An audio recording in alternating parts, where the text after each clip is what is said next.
Radio for the masses. Headline edition, July 8, 1947. The Army Air Forces has announced that a flying disc has been found and is now in the possession of the Army. If the game is rigged, change the game. Game changer. I occasionally think how quickly our differences worldwide would vanish if we were facing an alien threat from outside this world. This is Fade to Black with your host, Jimmy Church, on the Game Changer Radio Network. All right. Good evening. Oh, oops. I'm going to explain something to everybody really quick. Good evening. Fade to Black.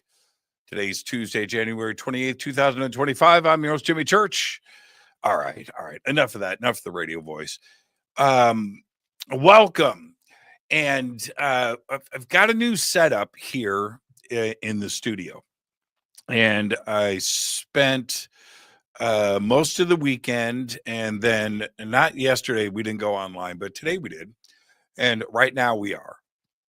So I've got a new setup. Got rid of 2 computers. I have 1 supercomputer. I got rid of 2 monitors. I had 3 curved monitors in front of me. Now I have 1 giant single curved monitor in front of me, and new setups and with how the show is produced. So, and very comfortable in the way things run around here, and I don't know. I guess I just like to test my comfort zone a little bit and push. And sure enough, I thought today, I didn't do it this morning with the news, but I made the change over tonight, and I just didn't want to wait for the weekend. And I thought that I had everything down. And then sure enough, we come up with a blank screen. What is cracking, everybody?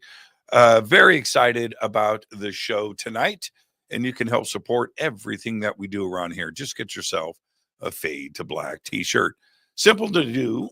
We have 2 shirts, 2 ways to get them. The links are below. Get a Game Changer membership. Just order a t-shirt. We have 2 shirts. Order both. They both, everything comes autographed. Everything includes shipping. And there you go. So support everything that we do around here. We do 2 live shows a day and then 3 shows on Thursday. And we have a very big team of people here. So help support us in everything that we do. All right. Last night, we had Shannon Taggart on the show, Invisible Realms. That was an incredible conversation last night. And tonight, Lionel Friedberg is with us. And Tribal, Shaman, and You. That's my title for the show. It's going to be an interesting conversation tonight. We're going to jump into all of that and much more. He's a filmmaker and an author, and has traveled the world, and I just want to get inside of his brain and get my learn on tonight. Tomorrow night, Richard Dolan is here. And again, I titled the show, Our UFO World. Well, it's his. It's his. It's yours. It's ours. Yeah. Well, tomorrow night, Richard Dolan is here. Thursday night is our once a month AMA-AJA, where you get to Ask Me Anything. It's one of my favorite nights of the month, and that is going down Thursday night. Now, got a very busy next few months coming up. Starting next week, I will be hosting the Conscious Life Expo here in Los Angeles at the LAX Hilton. I have hosted it now for 10 years in a row. It is the biggest conference in the world. We're going to expect somewhere between 15 and 20,000 people, maybe more, at the LAX Hilton. It's February 7th through the 10th next week. And so I'll see everybody there. The links for the Conscious Life Expo are below. Right after that, I'm hosting the Rise of the Guardians. This is March 29th and 30th in Sedona, Arizona. Links for that are below. And then I head out to the Midwest for the Contact Modalities Expo. I'll be hosting that. That is going to be amazing at Delavan Lake in Delavan, Wisconsin. That is May 2nd, 3rd, and 4th. Then I'm headed back to LA for a Contact in the Desert in Palm Springs, California. That is May 29th through June 3rd. And then I turn around right after that, like a week later, I head to Peru for the Inca celebration of the sun. It is the solstice. We've got a couple of spots open on this tour. That is June 17th through the 27th, 2025. One of two trips, two tours that I'm hosting down in Peru with Brian Forrester. Everything that you need is at hiddenincatours.com. The links are below. All right. I got all of that stuff out of the way. Now, here's the deal. Tonight, Lionel Friedberg's on with us. And I say it often enough. I did a podcast. I was a guest on a podcast over the weekend. And one of, the opening questions, and, I get this a lot from people. Jimmy, how'd you get your start? Why do you do this? Who's your favorite guest that you've had on? Who's the one that you didn't get to interview that you still want to, if you can? All those questions.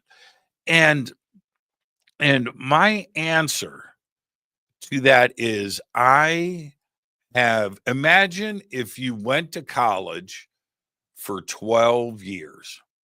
Okay. All right. Think about that. You went to college for 12 years, like right now, right? What would you study? What would you do? Would you get smarter? Would you acquire some knowledge? Would you be a sponge? That's what I have gone through. Doing this show, all the film and all the TV and all of the interviews and everything that I've done, I am learning. And you guys know this. You've been along with me on this journey. And you know how my brain works. You know what question I'm asking next. You get it, right? And the person that I was, this is 2025, the person that I was in 2010, knowledge-wise, I was interested, I was researching, I was reading the books.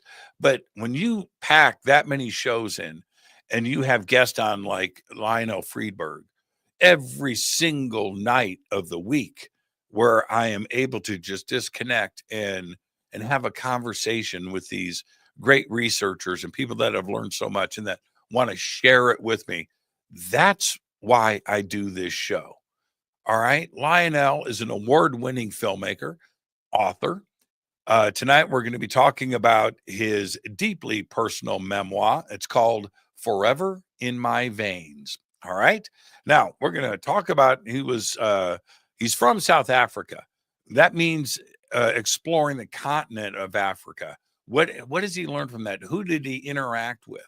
We're going to talk about his 50 years of making films, television documentaries, growing up in South Africa. And of course, we're going to talk about shamans and different cultures around the world, consciousness, and how we can use all of this to benefit humanity. I would like to welcome for the first time to Fade to Black, Lionel Friedberg, and he's right there. Lionel, good evening, young man. Good evening, Jimmy. Thank you. Thank you for having me on your show. I appreciate it.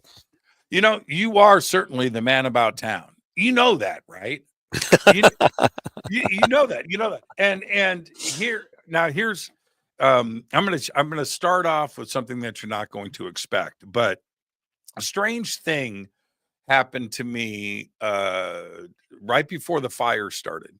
Yeah. You were scheduled to come on the show and the fires broke out, and we all know what happened. You live here in Southern California. You went through it with me, and it was pretty harrowing. But anyway, right before that, and I was checking out your stuff and very excited and going through your thing, and I'm binging a TV show. The name of the show doesn't matter, but it's about a guy that owns a bookstore, and this friend of his that he meet for the first time. She's a journalist from New York City. This is like in Cape Cod or something. And she says, "This is my favorite book. You should read it." And he's just all jaded, he's whatever. And so he takes the book, but as she hands it to him, whatever it was called, Footsteps or something, but it said by Leon Friedberg. Right now, but her hand is over the first name. So I see the L-E-O, then her hand, and then Friedberg. I went, oh my God, she's got Lionel's book, right? So yeah. And I almost called you. Oh, wow. And I'm so drawn it. Now the whole series, the whole series is centered around this book. A couple of episodes later, or an episode later, I get a clear look, and it was Leon Friedberg. Yeah. What are the odds of that? And it was all fictitious. It's a made up author and a made up book and all of that. But it was pretty cool, and I couldn't wait to tell you about it last week. That's amazing. And who is this lady that you're talking about? It's a TV show. No, the owner of the bookstore is a guy. Oh, okay. She was a journalist, and she was there at the bookstore to interview him. And she was like a book review whatever. But anyway, she hands him the book, and the camera kind of shows the cover, and her hand is over the author's name on the bottom. Like I said, so you see the Leo and then Friedberg, and it was too funny, man. I wonder who he is, this Leon Friedberg. I got to find him. It's all made up. I will send you. Yeah, I know. I will. I'll send you a link to the TV show. You'll get a kick out of it. Even you will do a double take. You have to. Yeah, of course. Friedberg isn't exactly. No, it's not a common name. Smith. Not at all. No, not at all. So, when I did that little bit of a longer intro than I normally do, life is a journey, and you don't really appreciate the journey until you get up a little bit in the years. When you're younger, life lasts forever, and the journey is just a hassle. It's a pain in the butt, and it's all of those things. And but once you get up there, then you look back, you realize that the journey is life. If anything changes in the past, you're not where you are now, right? And I'm not planting a flag here. I realize that. I mean, people have come to this conclusion a lot, but we don't appreciate it enough sometimes. You don't want to go back and change anything, because if you do, then you're not going to be who you are that's wanted to make that change. Absolutely. And so when did you, before we get into shamans and Africa and travels and filmmaking and everything, when did you get to the point to write this book and have that self-reflection of the journey and why it's so cool to go through it? Well, I think what really the catalyst that inspired me to do it was when I became, and I discussed this in the book, I was diagnosed 30 years ago with a serious kidney condition. And they gave me all sorts of doomy, gloomy, prognosis as to where this was going. In 10 years' time, you'll either be on dialysis or you'll be dead, And so I thought, I'm going to beat this. I am not going to allow this to happen to me. I've got to find a way around this. And so I began digging into my past as a child and as a young guy. And I suddenly discovered all these amazing things that had happened to me in my past with this remarkable shaman woman in the middle of Central Africa. And it struck me, there's your story. This is what you have to tell the world. This woman saved your life by pointing you in a direction in way you went down roads that you would never have gone down were it not for her. This woman that I met in a little mud hut way back in the early 60s. And, she helped me rewrite my life. And so when I was diagnosed with this kidney condition, I thought, Jesus, what am I going to do with this information that I have, that this woman gave me when I was young, and the experiences that I've had during my years as a filmmaker and as a writer, but especially as a documentary filmmaker.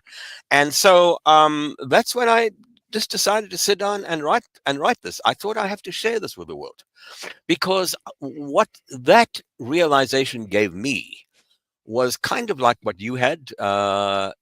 You know, you suddenly, a light goes on.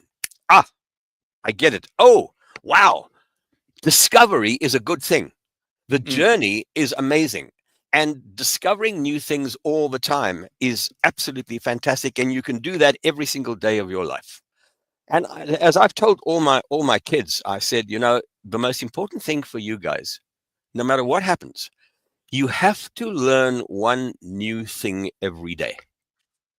Of course, they haven't all done that, but two of my kids keep coming back to me and saying, thank you for telling us that, because it stood us in good stead. We have actually applied that to our lives, and it's made life very, very interesting. Every day you open new doors, you discover new horizons, you discover what lies beyond the beyond the beyond. And that's what my life has been about. And I needed to share this with people, because I think people need not necessarily direction. I don't want to be arrogant enough to think that I could do that, but I wanted to give people hope. I wanted to give people a sense of there's more to life and the world and the universe than we think. It goes beyond our noses. It's beyond the garden gate. Find a way of discovering that, of exploring that, of being part of that. And the mere fact that we're here allows us to do that. And so, you know, that's why I basically sat down and told that story. It was, and it was in some kinds of ways, it was cathartic, because this stuff was inside me all the time. And I thought, what do I do with this? What do I do with this? What do I do with all of this? And so I put it in here, which is the book. And Now, well, and here's the thing, if I may. yeah,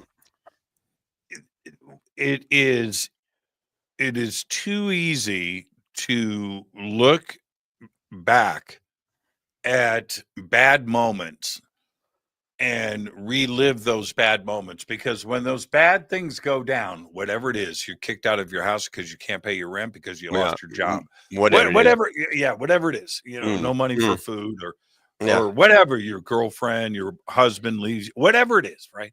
At the time, it sucks. Of course, it's a disaster. But, but it hurts. It's painful. But when you look back, if that hadn't have happened, then the doors after that wouldn't have opened. The direction, and all of that is part of the experience. And absolutely, no question. You know, some people don't want to hear that, but why? Man. Well, you know, Jimmy, this may sound like a cliche, but it's been quoted many, many times, that difficulties and hard times are there as a challenge, and it creates an opportunity for you to learn. And I totally, totally believe that every downside, every dark thing that happens to you is another opportunity to learn something that takes you beyond that. And as long as we keep that in mind, there's a lesson in everything, be it illness, be it loss, be it disappointment, be it the inability to do what you want to do. You know, all of those things give you direction. They give you an opportunity to learn another lesson. No, there's another bridge to cross. Oh, okay, so let's go there. You know, that's what I did, and you know, you can relate to that. So true, but it's so true. You and I were talking. Excuse me. You and I were talking before the show, and you asked me about the guitars. Yeah, and I get that. Here is talk about the true definition of irony, right? So you're a struggling musician, you're 18, 19 years old, flipping burgers, you've got one guitar, you're debating on trying to get another guitar or a car or maybe another amp. You can't afford all three. And the second guitar gets put on the back burner because you've got one now. Yeah. And you never get that second guitar maybe for 10 years. Okay. And you think to yourself, man, I just had like 3 guitars. Now I've got every guitar. No, I have 5 of every guitar. Okay. And does it make me a better player? No. Can I play them all? No. I can now be so arrogant and say, well, you know, it's not that big of a deal. because I found out it's not that big of a deal. You can only play one at a time. So they tell me, yeah. Yeah. It's so bizarre how life works, man. But would I give these up and go back to one guitar? No, Of course you won't. No, of course not. No. You know what? The other thing, the oldest saying in the book, right? Money can't buy happiness. Yes, it can. Bullshit. Well, and ask anybody who's got money that didn't have money before, right? Oh, yeah. Now they okay, money doesn't buy happiness. Okay, all right. Would you give it up right now? No. I'm not saying that. I know you're not. But it's here's the lesson, and I'm going to flip this over to you. The lesson is, if you've got it now, don't lose it. Don't screw up. Don't go back to where you were before. You learn those lessons for a reason. Right? Don't get into old habits. Don't do bad things. Don't make those mistakes that you made in the past. That's the lesson, isn't it? I guess it is. Yeah. It certainly is one of the lessons. I think the other lesson is staying in this area. Is there's nothing wrong with aspiring to have or be or become or gain or get. It's okay. And aspiration is a very, very important strength of it's a human quality that we should nurture, aspire to, whether it's guitars or whether it's building a skyscraper or whether it's making the best movie ever made or writing the best book or writing the best piece of music. Aspire to something every single day. And it doesn't matter. It could be tiny, tiny things that maybe no one else is even going to find out about. But aspire to something either noble or something that has an end result that either you or your partner or your family or whoever can gain some benefit from. I mean, I think it's very, very important that we need to remember that, try and just, it's like going to that, as I said earlier, the horizon, the bridge, it's going to new places. And these experiences all enrich one in so many ways. And it's not necessarily monetizing things. It's just learning things and getting things and being. You love your guitars. You play them. They're up on your wall. They're beautiful to see. You share them with people who come into your home. So that's a noble thing that you've done. And you've got this wonderful collection of guitars. And people come there and they can enjoy that. And yet, every now and again, you pick it up and you strum the strings and you make music. That's great. We can all do something like that. Yeah, well, you know what they do? Here's the painful part. They remind me of what I could have been. That's the other thing. Well, that's okay, but that could lead you into areas of regret, and you've got to be careful of I know, that's what I'm saying. You don't want to go into that doom. You don't. No, you don't want to regret stuff. No. You don't want to do that. Now, isn't it funny how happiness is totally relative, right? Things, technology or whatever, or car or whatever. Okay. All right. But you mentioned a mud hut in Africa in 1960. Yeah. Now, and you think about where we are today, there's mud huts in Africa now that have satellite dishes on them. They do. Yeah. Oh, yeah. They do. I've seen them. Yeah, of course. Yeah. When you drive, when you're out in the Sahara around Egypt, right? And you're 500, 600, 700 miles away from Cairo in the middle of nowhere. Yeah. And you come across a farm and you can see it's a mud house, right? A couple of donkeys, maybe a camel, and a satellite dish. Yeah. I swear to God. Absolutely. I was stunned when I was in the Amazon. This is like maybe 10 or 12 years ago. I did a trip up the Amazon with my wife, and We went to very out of the way places, not your usual tourist beat. I don't like this usual tourist stuff at all. I like to go to places that I've never been before. And we went to some really, really remote villages and places in the Amazon. And what was absolutely amazing, there were no hospitals, there were no clinics, there were no schools, but there were satellite dishes. And these kids who had never seen a real airplane or, all kinds of things in their lives, but on the television set in their house, in their mud hut with a little generator going, there was the entire universe. They could see it all. It is amazing. And I think one of the best things that's ever happened, by the way, to the planet, I think, is YouTube. I think YouTube is one of the most amazing resources that we've ever had the opportunity of having. It is such an extraordinary repository of information. There's a lot of noise on there. There's a lot of nonsense on there. There's a lot of junk on there. But there's a lot of amazing stuff on there. People doing amazing things in out of the way places. And I think that, I mentioned YouTube because I've actually seen people watching YouTube in remote places where they don't even have access to a supermarket. And I think that's fantastic. So the technology, there has taken people to new realms. I mean, my God, the world is just so very different to what it was 50 years ago, never mind 100 years ago. I'm going through a Ken Burns edition right now. Yes. And we've all been exposed to him at some point of our lives. And you may not have even known it, but you see. But I have been watching all of it. And that guy was a master. And he could take a subject, right? The history of date palms.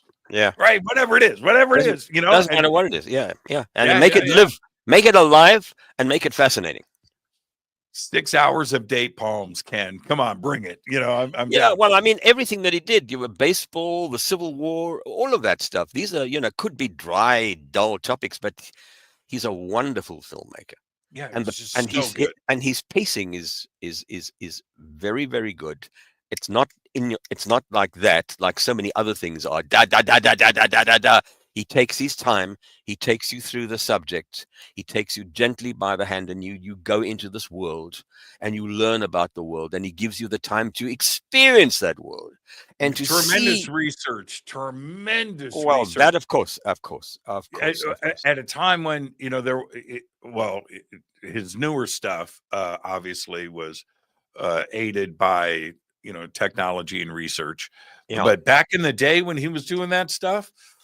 Wow, man, to do absolutely. Just so good. Well, now for you, and I want to go back to now the Shaman from the 60s, and you said she was a she, by the way. Yes, so yes. Was she the first shaman that you ever encountered? Probably not. Because as a child, I was taken on vacation. I was an only child, but we went on vacation a couple of times a year with friends. And we lived in the Johannesburg area when I was growing up, not necessarily in Johannesburg, but I lived in the Johannesburg area and around it and so on. So we had friends, and we would go to the coast. And the coast was literally as far as from LA to San Francisco, 300 miles. And the city that we went to was a place called Durban, which is the biggest port in Africa.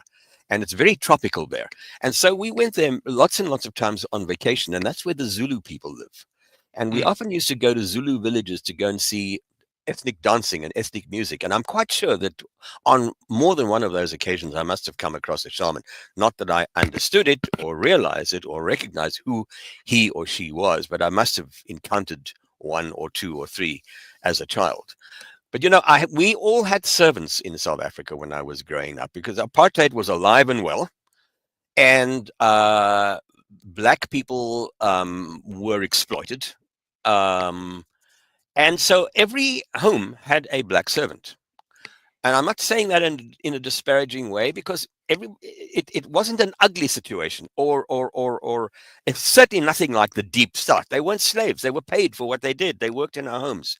I loved all those people. I was brought up by them. I had, people working in the kitchen. There was, a woman who did our laundry once a week and so on. They were all black, and they used to tell me the most amazing stories, wonderful tales, folk tales, mythologies from the tribes. South Africa has 11 tribes, 11 different national groups, 11 different, distinctly different groups of people, tribes. And these servants, I mean, I remember them all by name.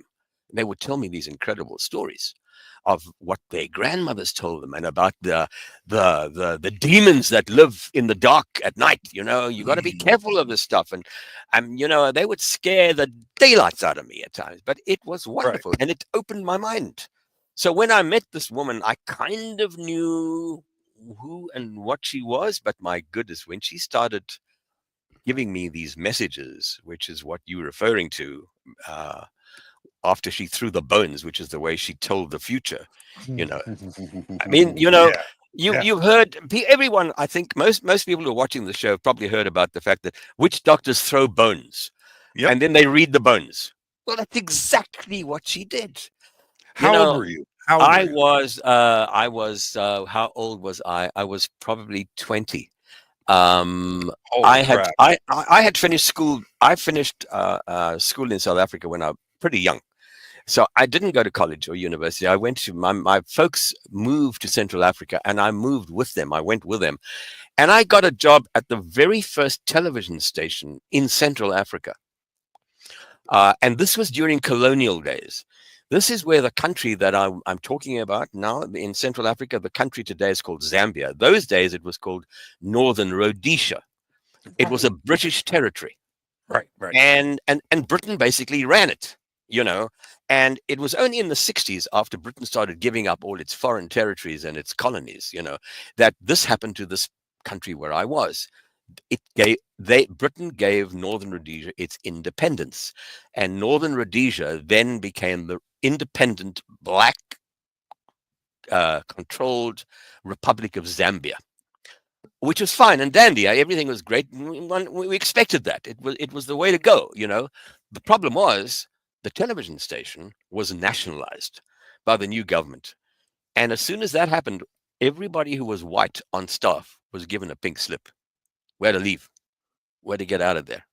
And I thought, oh my God, what now? I live in the middle of Central Africa. There's only jungle around me. What I really want to do is make movies. I want to make movies in Hollywood. How am I going to do this? What do I do next? And I was in a quandary, because I thought, there's nothing for me to do here. So we had this amazing servant who worked for us at home, a black man, in Zambia. This is Zambia now. This is Independence Days, and the station has now been nationalized by the government. So I went to him one day, and he was fascinated by photography. I gave him a camera for Christmas once, and he was over the moon about that. So we had a lot in common, and we'd go out taking pictures. And I said to him one day, I said, Kelvin, David, his name was David. David Phiri was his name, Phiri. And I said to him, David, a terrible thing has happened. He said, oh, no. What has happened? And I said, I've been fired. All of us white folks at the station, we've been fired. Oh, no. He says, what are you going to do? So I said, you tell me what I'm going to do. I have no idea. Is there any way that you can help me find a solution to this? Because I don't know. Who does? And he said, let me think about it. And he went away. And a couple of days later, he said to me, I have found someone. And he's the one who found this old woman who lived on the outskirts of town in this little mud hut. He knew that she was a shaman, and he knew that she could foretell the future for me by throwing the bones. And that's what she did for me. Holy crap. And especially at that age too, where you're still malleable. Yeah. But open. Right? But very open. Yeah. And considering everything, anything is possible. Anything is possible. Yeah, as you just say, anything is possible. And but when I saw this little old lady, and it was a hot Central African day, and when she opened the door of her hut, she was wearing this, like an overcoat thing, old hand-me-down from someone or other. I don't know. And she seemed half blind and old. And I thought, what am I even doing here? And David said, just listen to what she tells you to do. And she invited us in. She didn't speak any English. She spoke no English. She only spoke Bemba, which is the language of the tribe that lived in that area. She spoke only Bemba, but David translated for me. And she told us to sit down on this grass mat. And then she brought out this little bag. And she said to me, she handed it to David, and she told David, what I have to do is to speak my name into this little bag and blow into it. And then she took the bag from him after I did that, turned it upside down, and all these bones and little trinkets and little funny things fell out. There were bottle tops in there. There were little pieces of carved wood in there. There were marbles in there, if I remember correctly, 1 or 2 dice. But a lot of them were bones, small bones, pieces of animals. And these things just fell on this mat, and this little old lady in a sort of semi-blind state just stared at that for a long, long time. And then she went like this, and she went covered her eyes like that. And she said to David, she said, I can't see. He works in a place where there's these bright lights. And David said to me, she can't read the bones because the bright lights are blinding her. And I thought, Christ, she's seeing the lights in the television studio. That's what she's seeing. She doesn't know anything about me. Right. And then she said to me, the work that you're doing now eventually will take you all over the world. And that's what I wanted to hear. But I mean, how was this going to happen? I had no idea. But she saw everything. And, everything that she told me, she said, how many kids you're going to have? I'll have 2 marriages, which I did. All of that has come true. Everything that she told me has come true. And this is, 60 years ago? Yeah. The cultures, especially in that part of Africa, let alone just saying the world, is the oldest of the old. Right? That's old. That's a lot of knowledge handed down generation after generation after generation. The understanding of consciousness and the mind and Of course. Yes, and the world around us. Absolutely. What was your takeaway from that? Did you have an understanding of the agent of everything going into this? No, not at all. I was flabbergasted after that meeting with her. I made some notes on a little piece of scrap paper that I had in my pocket, but most of it is what I recall. But I made little notes about dates and times and so on. And for me, the takeaway was, I have no idea what this woman. Can there be any truth in what this woman has told me? Because she told me so much stuff. You will travel, you'll meet. She told me things like, for example, you're going to meet somebody who was very, very close to the most evil person who ever lived. I thought, what is she talking about? Who's that? I didn't, I'm going to meet someone who was very, very close to the most evil man who ever lived. What is she talking about? And then, she said to me things like, you will go to where the stars change. And she pointed north, and I will go there, and I will do what I'm doing now, but on a much, much bigger scale. Basically, she was talking about me coming to Hollywood, And with reference to this person that she mentioned, and I'll never forget that, because that stuck with me longer than any of the other things she told me. There's another incident that I'll recall for you. But this person that she was referring to was basically Adolf Hitler's personal pilot, who I met on the making of a movie. And I spent a day with this guy, and he was really, really close to Adolf Hitler. And he brought out all these photograph albums. He was a pilot when Hitler became Chancellor of Germany in 1933. Right up until World War II, he was Hitler's personal pilot, and they were very, very close. He brought out all these albums of pictures of him and Hitler and Goering and all of the Nazis, all of them. And he was in all of those images. And he said Hitler was my best friend. He gave me my wedding party. And there are not too many people that you can think of in history who were, quite as bad and did bad stuff as much as Adolf Hitler did. So that's what she was referring to. How did she know that? She probably even heard of Adolf Hitler.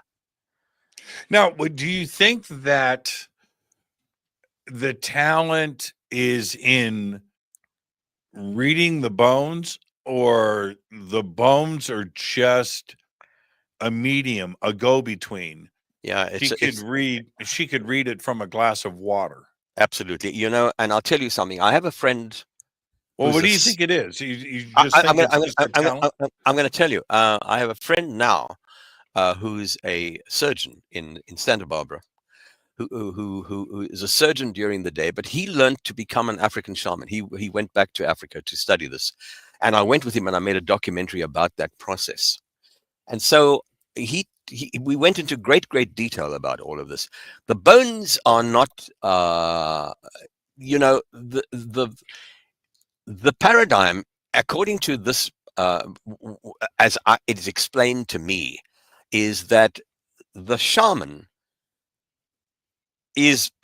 holds the meeting, and the shaman has ancestors, and the patient or the person who's coming for the consultation has an ancestor, and it's those two ancestors that are actually creating the information up there on another level, and that information is then filtered down into those bones, and then the shaman is trained to read the way these bones fall. But it's kind of intuitive, but it's very disciplined at the same time, because if there's a crocodile bone that's lying upside down on a lion bone, you know you're in trouble, because it's a conflict of energy.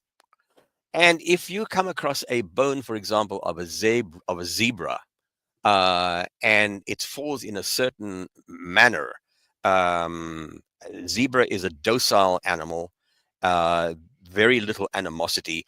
The shaman reads things into that. So if your grandmother and your bones fall next to the zebra bone, and your grandmother is touching you, it means that your grandmother is giving you positive energy to cope with whatever you've got to cope with in life. That's how they interpret the stuff. Well, it all sounds gobbledygook and woo-woo and all this stuff, but I want to tell you that when I saw the study that my friend went through and how he had to learn how to interpret the bones, it's a highly disciplined, very, very disciplined procedure. And it takes a lot of, but the insight has a lot to do with it, but it's disciplined as well. It's looking at. Do these tribes have a written language? They have an oral language, but they have a written language? They have an oral language. Well, it's been since and now it's been written, but that came with the arrival of the whites. But prior to that, there was no writing. There was nothing, right? So all of this is oral tradition. It's all handed down. Everything is oral tradition. Yes.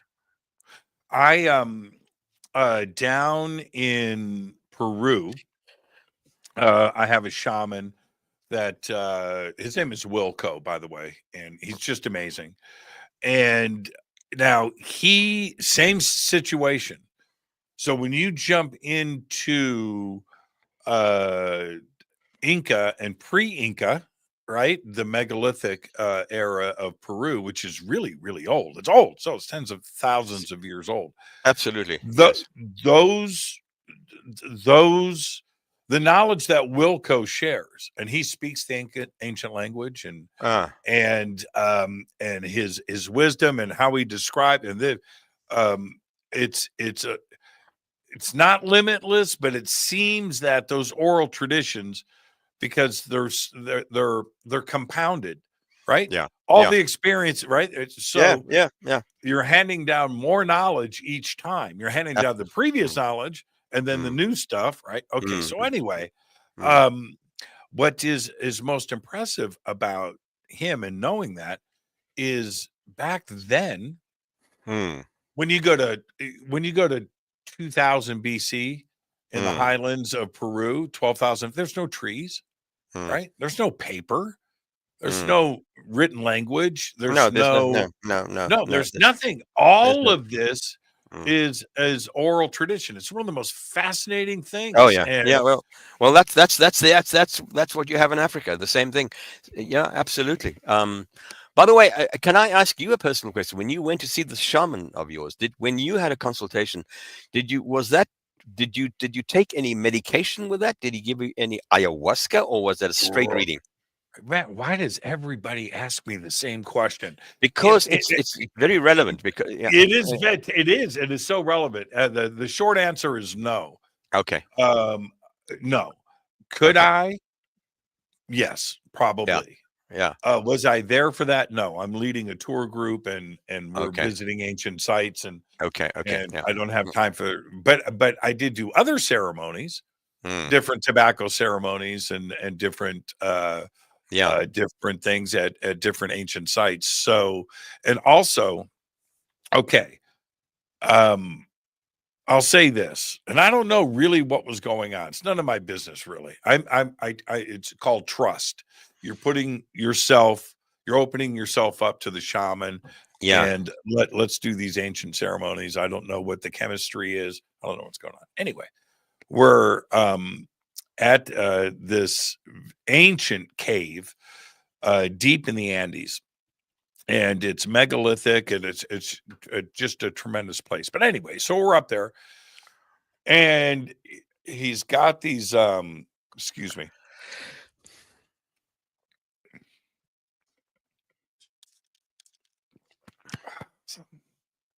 something in my throat, no big deal. um Drums, Yes. tobacco, he's blowing different herbal things in a mist, two or three different things, feathers and right, this whole thing.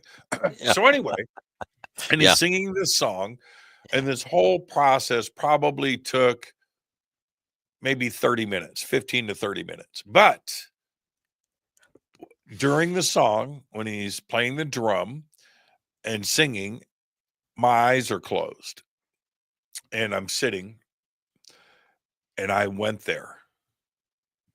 Mhm. Dude, Yeah. I went there. I Yeah. went there. I went there. I didn't want to open my eyes. Uh-huh. And what had happened was, in this vision, I went up. I was asked to go up, Mhm. and I swirled around in this white light like a upside down whirlpool, this Yes. cone shaped thing. And Mm. it sucked me up through the ceiling, and I came out on the top of the mountain. Right? Mhm. Yeah. Okay. So about 2 hours later, we're hiking down the trail back into the valley. Mhm. And Wilco says to me, just passing in conversation, he goes, "So in the back half of the cave, it's walled off and you don't have access. But early explorers went back there and they found a stairway that went up through the cracks in the rocks, up to the top of the mountain. And they saw the light coming down, Yeah. shaped like a cone." Yeah. I said, "Hey, what'd you just say to me? What?" And he said, "You can't do that anymore." I go, "Wait, what?" And it was exactly What happened to what I you? was shown in my vision. Yeah. Yeah. Yeah. Now, see, it's stuff like that. Mm. You can't ignore. You don't. No, no, no, Uh, no. Absolutely. Of course. Mm. yeah. I Mm. love this stuff. I love it. Oh no, it's wonderful. We are closed off to so many things. In our Western society, and you can thank. I don't want to knock anybody, and I don't want to be condescending, and I certainly don't want to ridicule anyone. But we have the church, we have political systems, we have all kinds of other things to, if you like, blame for the fact that our world has become so narrow, because there's so much stuff that we now are being told, don't go there. That's, it's not about that. I mean, it's ridiculous. But there's so much that we now need to unlearn, that our Western educational system have given us, and we need to broaden our minds. And I think we need to rewrite the history books of the planet in every way. I mean, everything that we know and have been taught, I'm convinced, is only a tiny part of the story. A tiny part of the story. We need to open up. We need to expand. We need to get, and I can go on and on and on about all this stuff forever. The fact that we have been denied so many things. Everyone says, "Oh, you know what?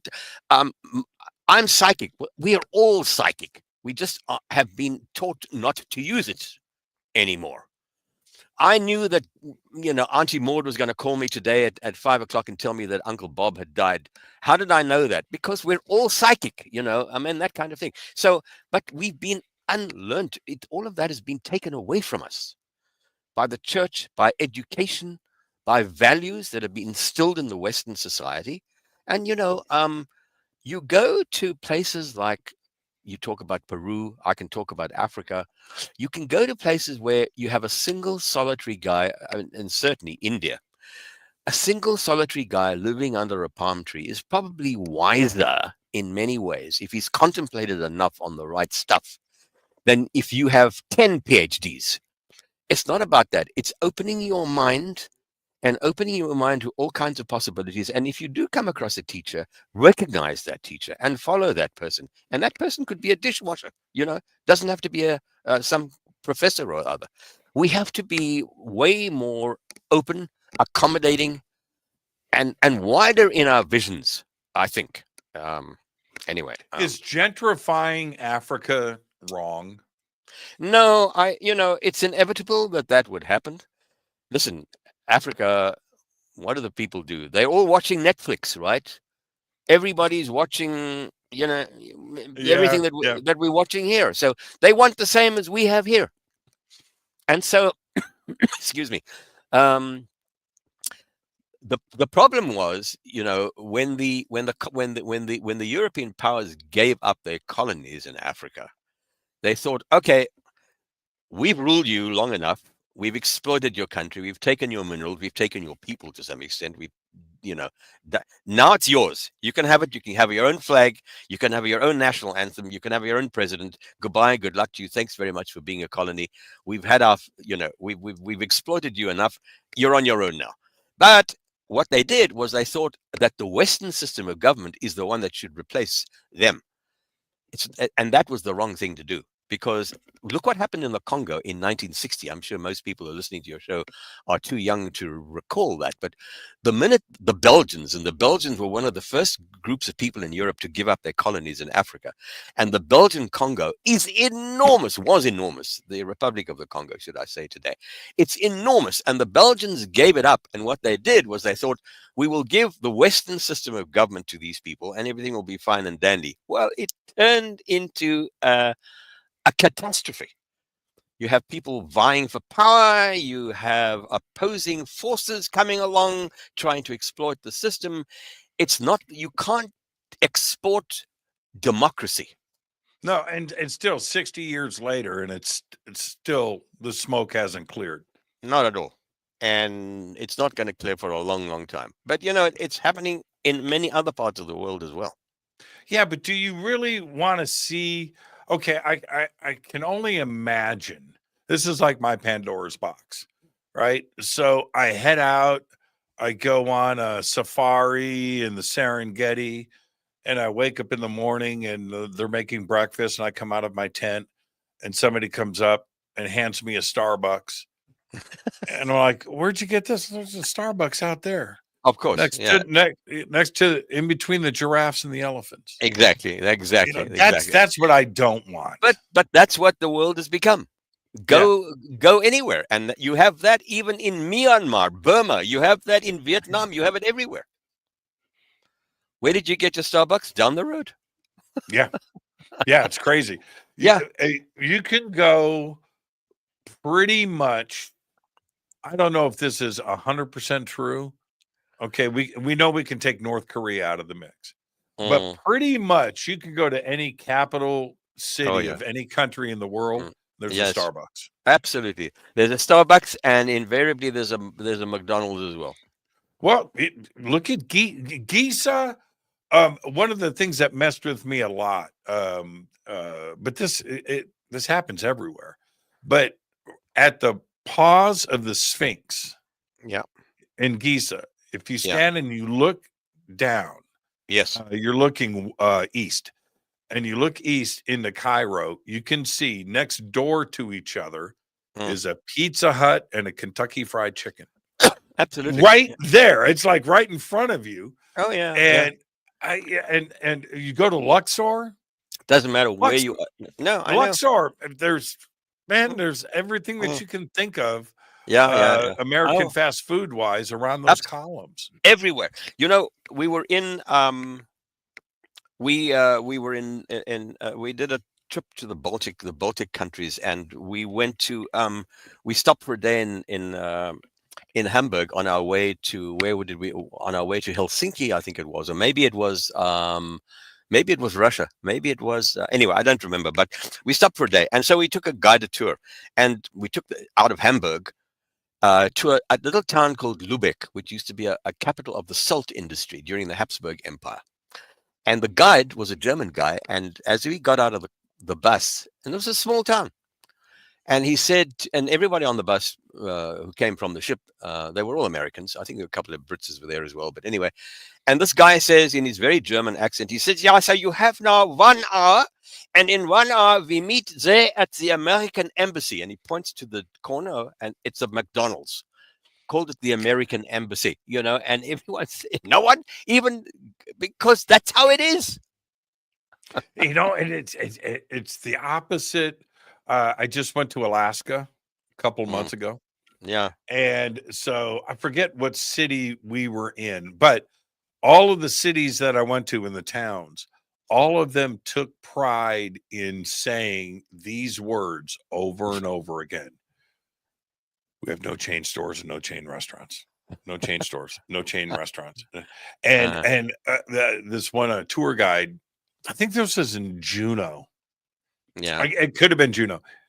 Anyway, he took great pride into going out of his way of showing us the one McDonald's that was forced to shut down.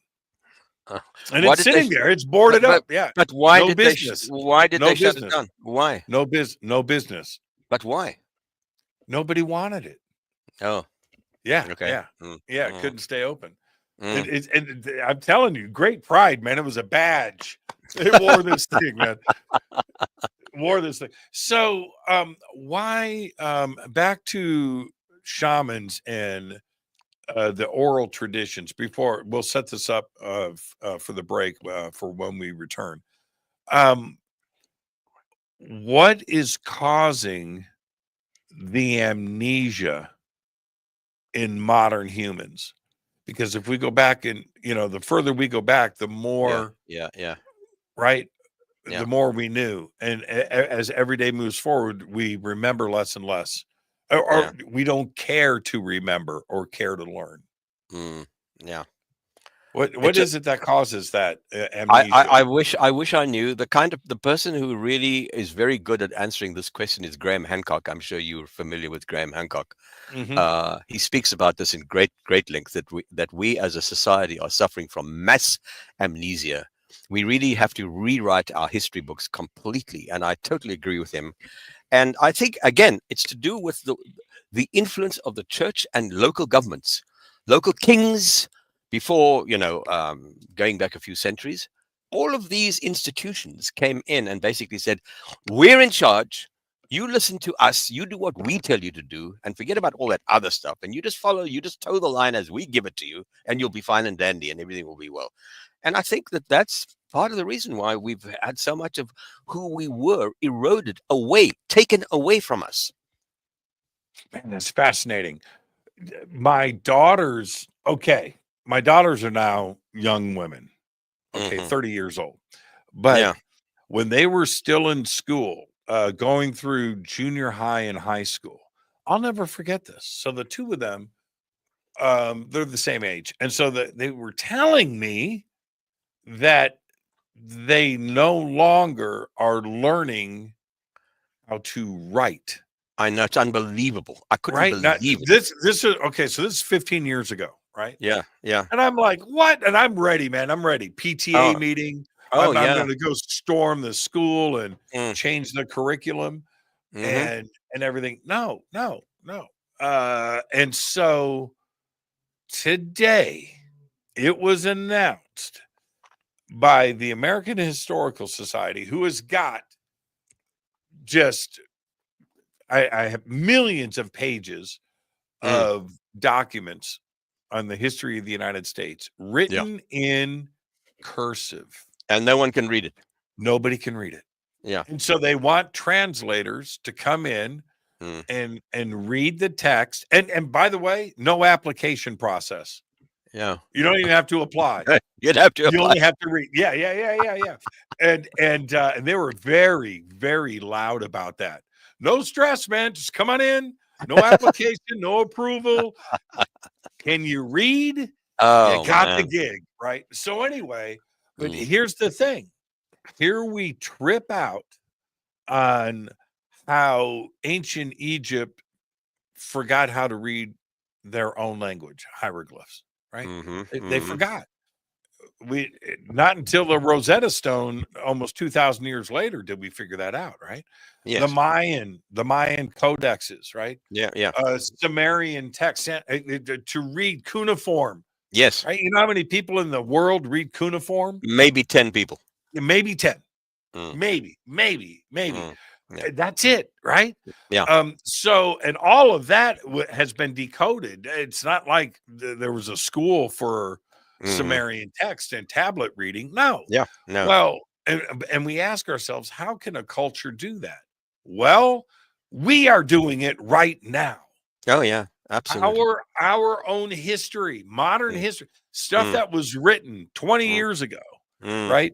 Our ancient secret text to our children and grandchildren. I know, it's unbelievable. It's really unbelievable. We know what, taking up on what you've just been telling me, when my kids, I was married twice, so when I had 2 kids from my current marriage, when they were little, they went to a very, very good school here in LA in the Valley. Cost an arm and a leg, and it was worth it. But anyway, one day we went to a PTA event, and David, my son, his handwriting was absolutely terrible. I couldn't even read it, and it not cursive, just spelling, writing. And I went to his teacher and I said, "What are we going to do about David's handwriting?" And this teacher said, "Oh, please don't worry about his handwriting. He doesn't have to learn that. He needs to learn keyboard technique." Yep. That's it's not about what writing. My daughter said. That's exactly what my daughter said. Yeah. So no one learns cursive writing anymore. It's unbelievable. What have we done? What is this, Daddy? It's called a pen. Yeah, right. What does it do? Yeah, right. Yeah, it's exactly. I walk around and I still have a little. Look, I write all day long. See this. These are my notes. But this is my calendar. I mean, I actually keep a written calendar. That. Everybody goes to the phone. No, I go to paper and I turn the page, and then it'll tell me what I'm doing tomorrow, and it's better. I'm so freaked out about this, and I used to, not that I used to. I still talk about this a lot. Cleopatra. Okay, so when you go back, it sounds fundamental, but it's a very non-trivial point, which is Egypt is so old, yes, that Cleopatra had to review 3,000 years of history. We don't understand that. Here in the United States, the oldest thing that we have is In-N-Out Burger in Pacoima. Right? Exactly. That's it. That's it. And so Cleopatra is closer to you and I as a relative than she was with the founders of Egypt. Oh, yeah. But also remember that Cleopatra was right at the tail end of that long. She was at the tail end, but at least she was trying to preserve the traditions of the writing, of the religions and everything else. She was Greek, right? I get that. But she respected the history of Egypt. And then as soon as, she was gone and the Romans came in and took over, that was it. Egypt was done. And from that day forward, nobody, how quickly inside of a generation, nobody could read anything or knew anything about their past. It was gone. Yeah. No, very sad. Yeah, absolutely. Yeah. We're so close to doing that here. And we're doing that now. We are really are doing that right now. And you can see it not only on a national level with the kids, but on a family level. They don't know anything about their family history, and they don't want to know, I find. There isn't any interest in history. They don't care. And that's a very, very serious situation. If we don't respect who we were and who we are and where we came from, how the heck are we going to know where we're going? And kids don't get that. It's like, don't give me history. It's boring. It's not boring. Right. It's important to know. And it's such an instant world. And yeah, instant coffee. Sure. Yeah, I'm talking about that too. But but everything is now. Yeah, and right? me, and Right. that's okay. But when it becomes me, which is where we're going, then you've got problems. I don't need to learn anything. I can just be an influencer on YouTube. Yeah, yeah, exactly. You can, of course, you can. But people just don't care anymore. It's all about themselves. It's all about me. Let's take our break right here. Our guest tonight, Lionel Friedberg. A fantastic conversation. Perfect start to the show. This is Fade to Black. I'm your host, Jimmy Church. We'll be right back after this short break. Stay with us.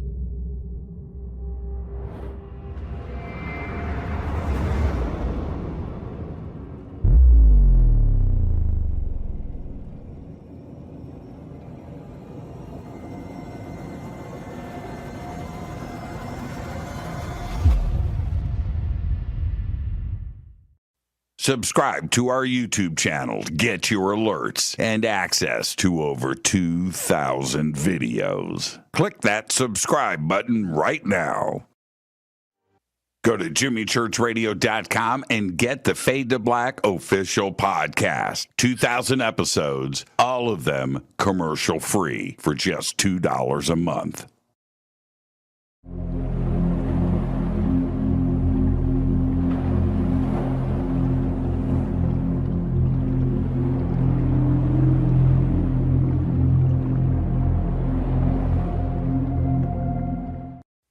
Watch Into the Vortex on Gaia TV. It's Fade to Black for the screen. Simple to do. Go to Gaia.com, search Jimmy Church, or click on the link below. Follow Fade to Black on Twitter at JChurchRadio. Get all of the show updates every single day. It's now called X, but who cares? How you doing? Jimmy Church here. Special announcement. Get your Fade to Black t-shirts. That's right. Help support the show. Help support everything that we do over here. We've got 2 t-shirts. We've got 2 ways to get them. Get your Fade to Black t-shirt today. Go Beckley Teppy. Go to jimmychurchradio.com and become a Fadernaut. Get a membership. That's right. Everything is commercial free. You have access to downloads, and you get to call yourself a Fadernaut.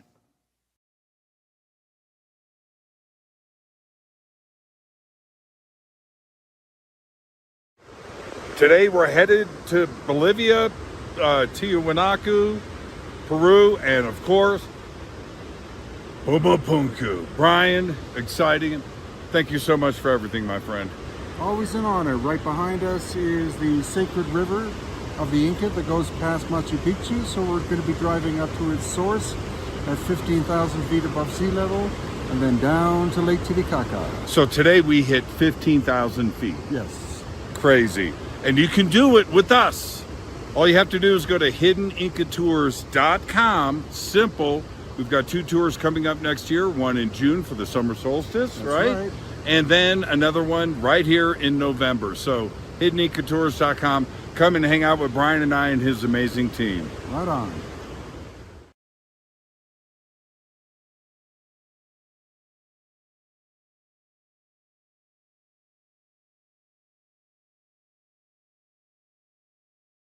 River Moon Coffee, makers of the Fade to Black blend. Truly the best coffee on planet Earth. Just visit rivermoonwellness.com or their Amazon store. It's all simple to do. You can check out the Fade to Black blend, the Game Changer blend, or any of their Black Moon Wellness products. It's the only coffee I drink.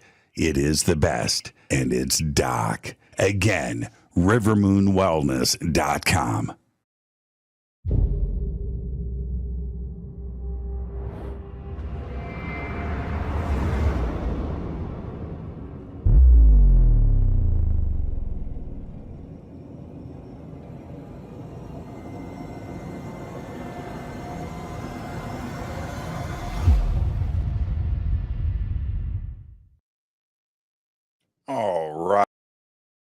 All right, welcome back, Fade to Black.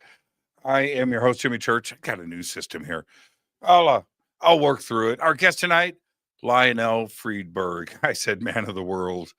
You guys have no idea. And I wanted to jump straight into this question. What's your definition of consciousness? That's a toughie.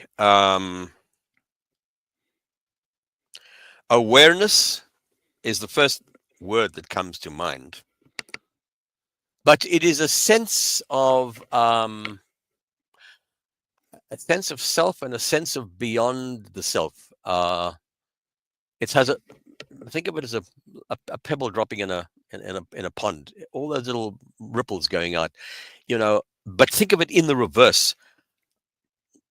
If one can pick up the vibes of what's going on around you on a cosmic level or a planetary level or in your own house, doesn't matter.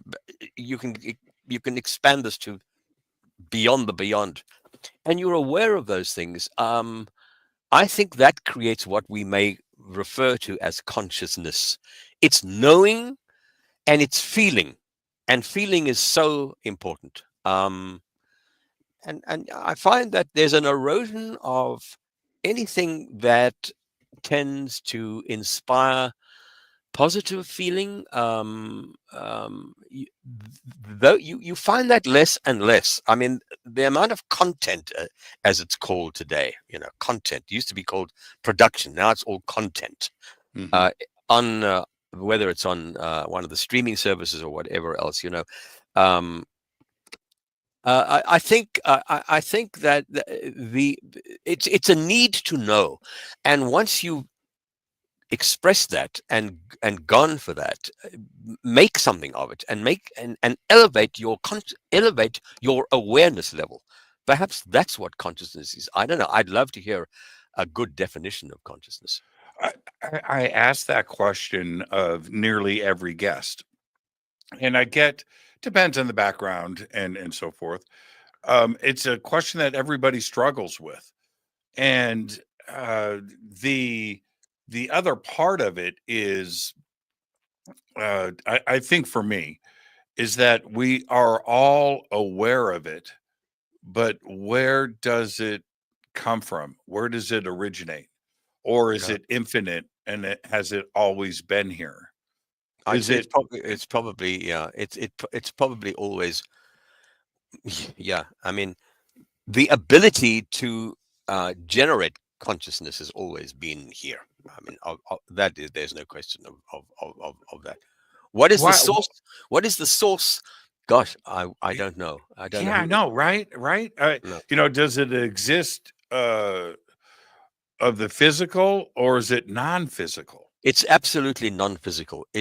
The brain is a processing unit. It's basically an organ, and it may have access to memory and access to ability, but I think that those things don't reside necessarily in the brain as neurons or cells. I think that's outside. The brain is able to access that. I see the brain more of a device for accessing consciousness, which is somewhere else. Do you think that we could learn from shamans? Intellectuals are fine. Neurosurgeons are fine. Neuroscientists are fine. I get that. Chemistry and biology and anthropology.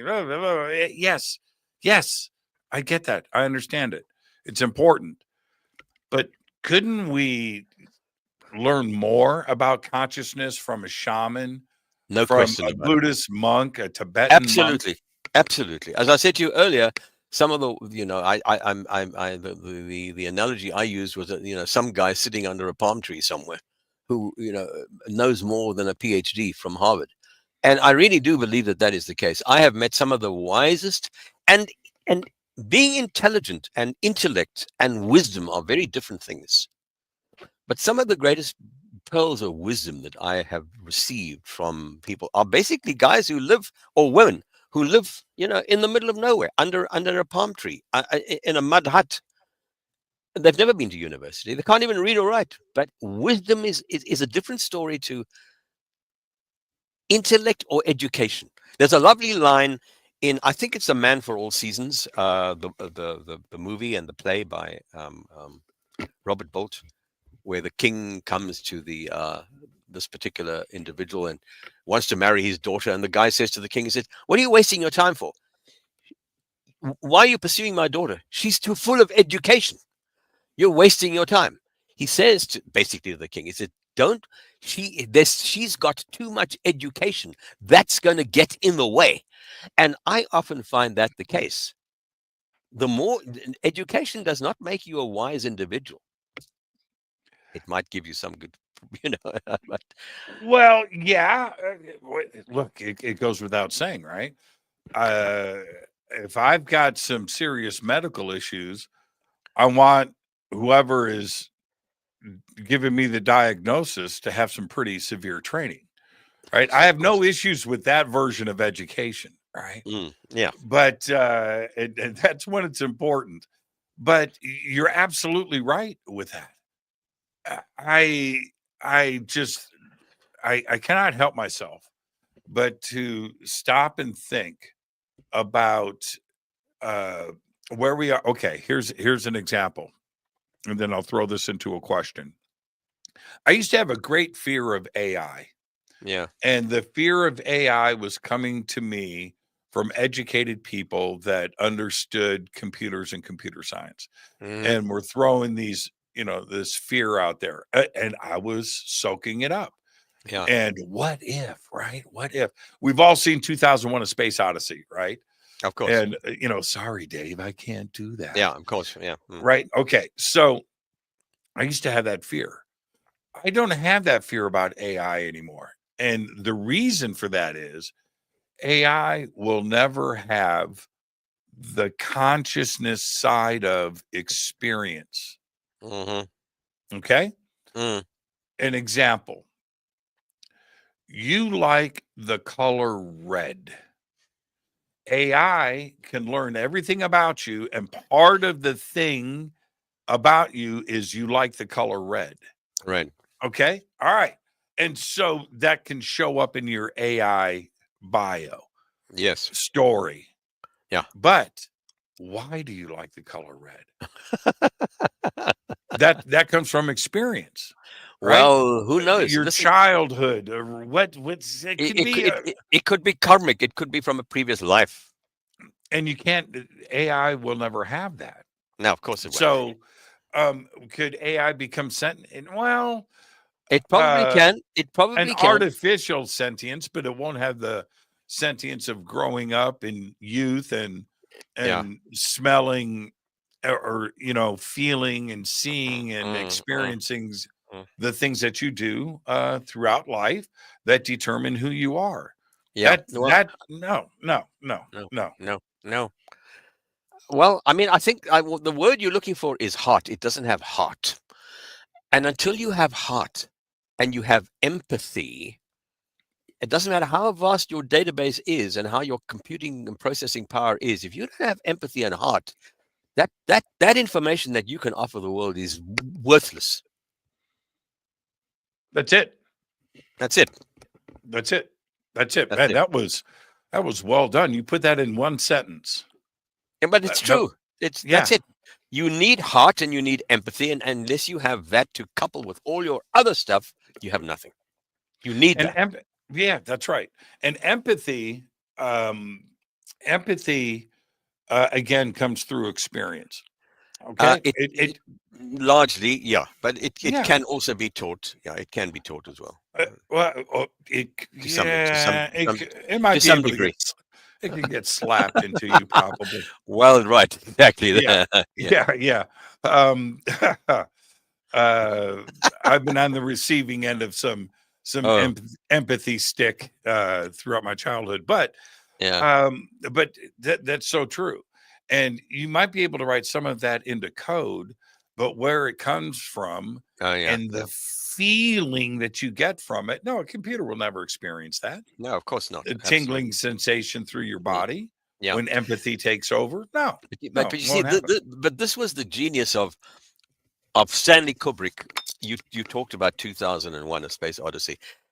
Stanley Kubrick and this man, who's on my desktop, he's on my desk all the time. That's Arthur Clarke. He wrote Yep. 2001: A Space Odyssey, and both of these guys basically, they when they were creating 2001, the debate was: is hell conscious? Is hell conscious?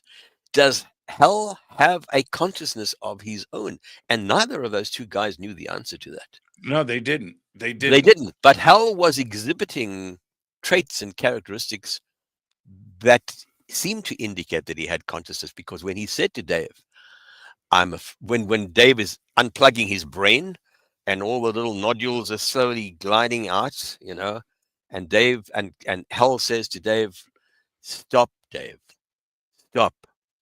I'm afraid." That's the line. That's the key. I'm afraid. The computer is sensing something that most computers today cannot do. But hell did that. That was the genius. Will I dream? Yeah.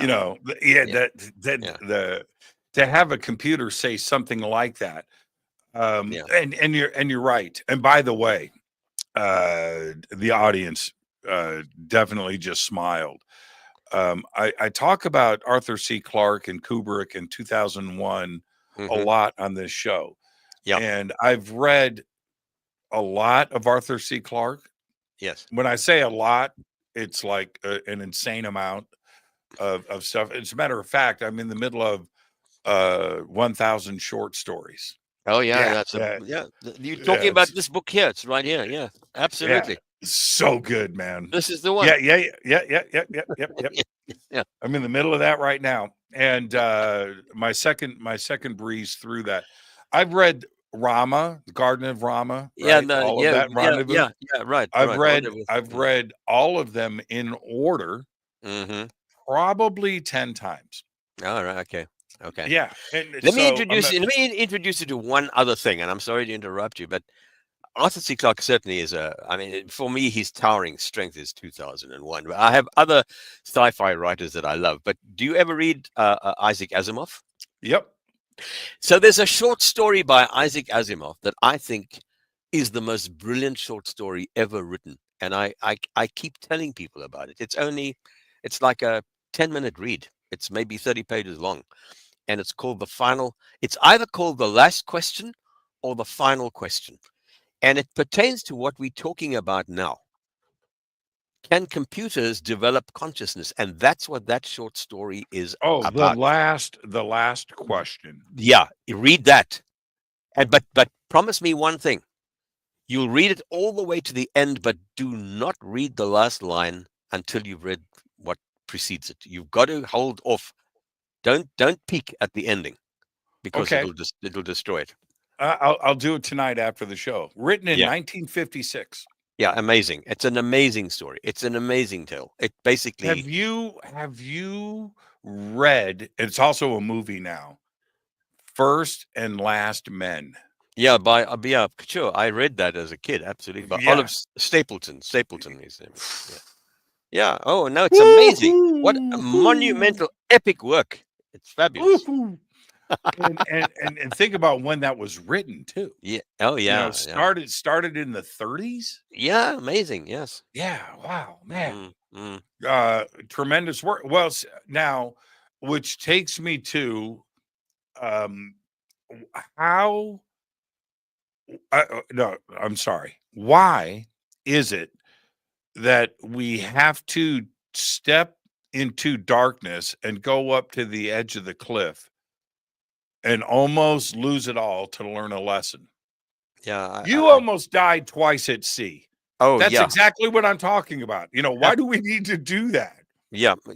My life has been spared many times. When I was 3 years old, I nearly died. I had diphtheria, and they had to put a hole in my throat in order to save my life. So my life has been saved, was on the line many times. And in making movies, the two stories that you mentioned, they're contained in the book, but there are others as well, like almost being killed by a stampeding elephant.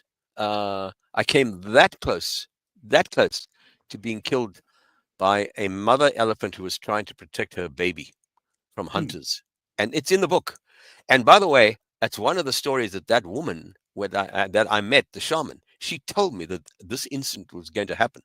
And that incident happened over 10 years after I met the woman. She told me that you are almost going to lose your life from a great beast in the bush. Be very careful. And she was referring to this elephant that basically, but that elephant that didn't turn, that became a very, very positive story, because the essence of that animal, she was shot in front of me. My camera and we were here, and she was shot literally 6 feet away from me. And when she died, she looked me straight in the eye.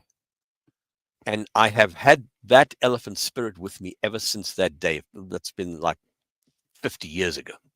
What did you learn? I think she's protecting me.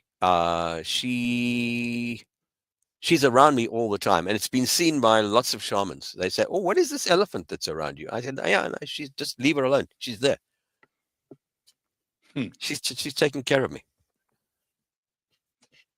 The idea of not only the last question, which I've always heard about this, short story, and I'm glad you reminded me of that. I will definitely read it tonight. Where we are warned, we know our mistakes of the past. We know that we have to do quite a few adjustments for us to survive and to continue to survive. All good things come to an end. How many times have we heard that, right? Oh yeah, absolutely. Yeah, and here we are. Humanity just can't seem to get out of its own way. Right? And we've seen how many shamans need to warn us about this. How many alien messages need to be channeled from the stars? Absolutely. Yes. Yeah. Until we wake up. Yeah. I'm hoping that a word that's been used, I'm sure, a lot on your show, and I'm quite sure, disclosure. I am hoping that disclosure, if it ever happens, as to what the extraterrestrials are all about and what they're doing here, and what their mission is and all the rest of it, that when this happens, it may give us some insight into a lot of the kind of questions that I'm sure that you ask or your viewers ask. And disclosure is important. What is the extraterrestrial presence on this planet all about? Because they're here. We know they're here. There's no question of that. And I have made movies and interviewed people like Neil Armstrong, for example. And I also interviewed Gordon Cooper, the guy whose life was made into a movie. A book was written about him, and a movie was made about him called The Right Stuff. It's an incredible movie. It's about the beginning of the space age, and it was all about the Mercury program. And Gordon Cooper, when I interviewed him, he had retired from NASA. He was a Mercury astronaut, and he saw UFOs, and he actually chased UFOs when he was based at Ramstein Air Force Base in Germany in the 50s in an F-86 Sabre jet. And he told me, he said, "We were all sworn to secrecy at NASA, but I am breaking rank because we got to tell the truth. We got to get the facts out there. We are not alone. There is a higher intelligence here with us right now. And why aren't they allowing us to tell people about it? Why is there such a clampdown on information about these entities? It's wrong." And he said, and he said it on camera.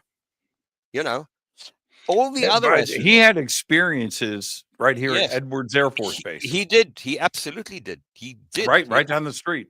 Tremendous experience. Right down the street, exactly, from Palmdale. Exactly. Absolutely. He told me about it. Here's my take on that.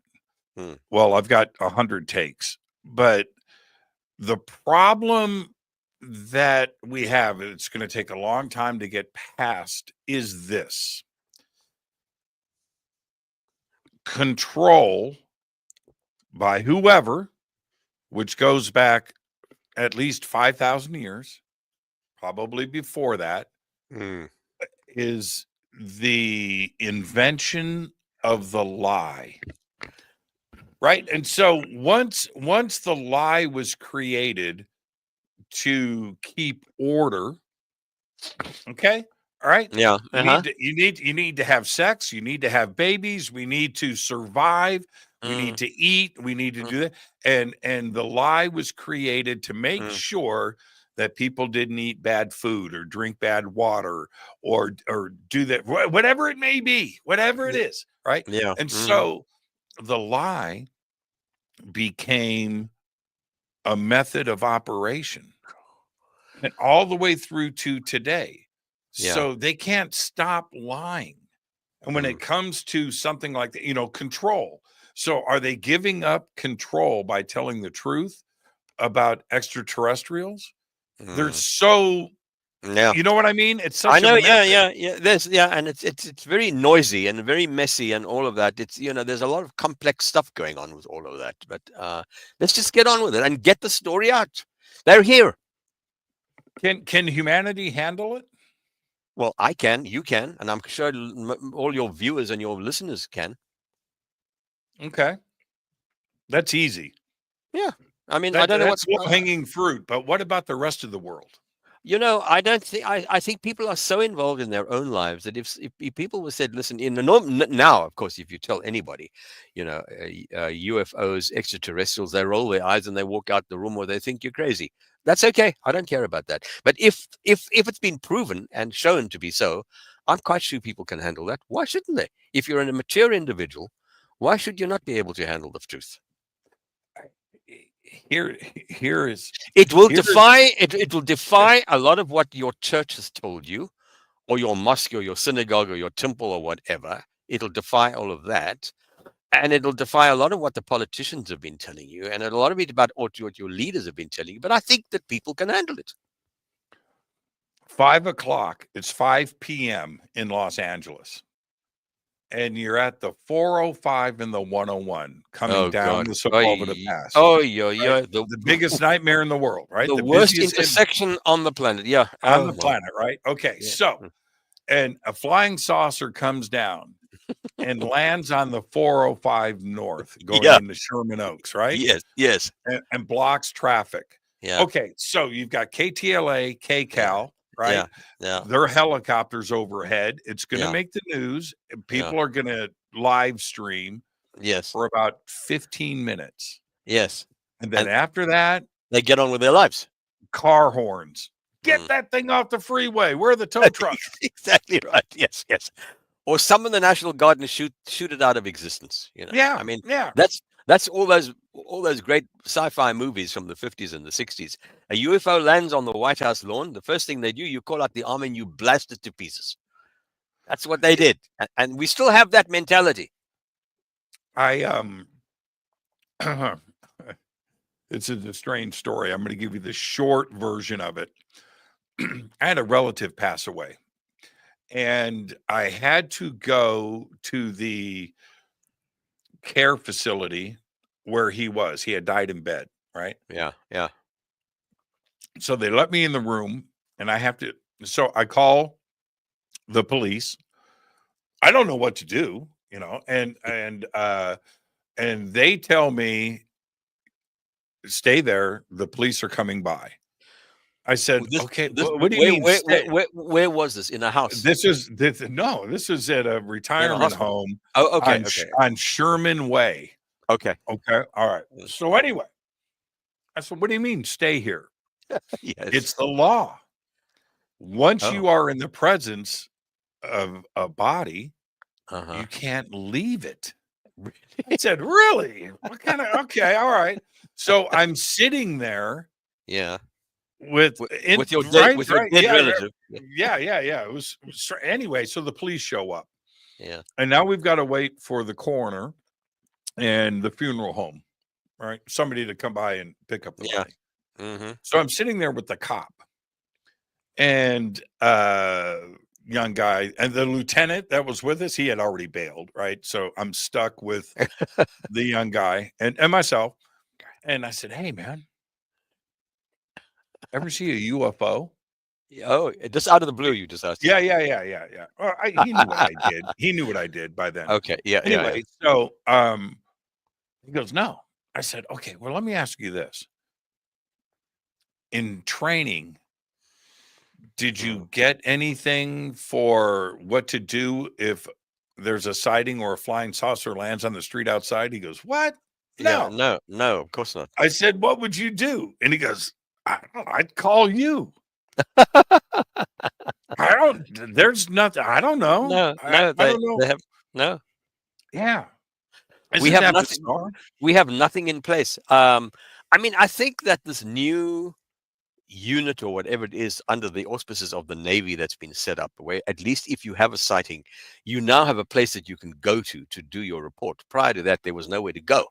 What do? Go to the local cop station, go to the local airport tower. Who do you tell? Now there's a place you can actually go to at the Pentagon and say, listen, this is what I see, this is what I Right. saw, and they'll write it down and they'll make a note of it and it'll be documented.